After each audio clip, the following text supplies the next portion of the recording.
નમસ્કાર મિત્રો, વિડીયોમાં તમારું સ્વાગત છે। તો મિત્રો, અત્યારે હાલની ખૂબ જ મોટી અને દુઃખદ ખબર સામે આવી રહી છે। તો મિત્રો, તમને જણાવી દઈએ કે હવામાન નિષ્ણાત અંબાલાલ પટેલે ગુજરાતમાં કમોસમી વરસાદી માવઠાને લઈને ચિંતાજનક આગાહી કરી છે।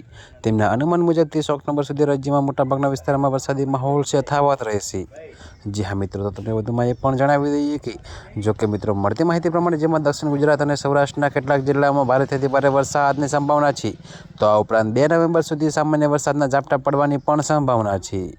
જી હા મિત્રો, તો તમને વધુમાં એ પણ જણાવી દઈએ કે અંબાલાલ પટેલે વધુમાં જણાવ્યું કે નવેમ્બરની શરૂઆતમાં બંગાળના ઉપસાગરમાં એક નવી ચક્રવાતી સિસ્ટમ સક્રિય થવાની શક્યતા છે, જેને કારણે દક્ષિણ ભારતમાં ભારે વરસાદ પડશે અને તેની અસરરૂપે 18 નવેમ્બરની આસપાસ ગુજરાતમાં ફરીથી વરસાદી માહોલ છવાઈ શકે છે।